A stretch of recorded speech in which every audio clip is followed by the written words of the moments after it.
يا الله تاجر تيمن رب العالمين تلما بالمان رحمك رب العالمين سلام يا ابو بكر رب العالمين تمام طول مسائل غلب رب العالمين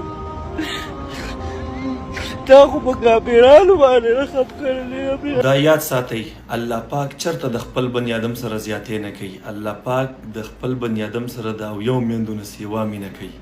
خو د انسان نه دی، دا یو ډیر لالچي شی دی.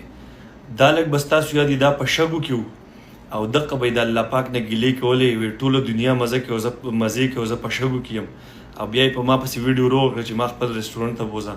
قسم په الله که زما په رسټورنټ کې چاته ضرورت و کسان پرو خو ده ته می راځه الله پاک ټولو له پکې رزق ورکوي، ته پکې هم راځه. چې زه کلي ته لاړم دلته د خلکو لالچ ورکو زمانې بوتو او اوس دا وګورئ په سرو سترګو بیا جاړي. مه کوئ لالچ د الله بندګانو.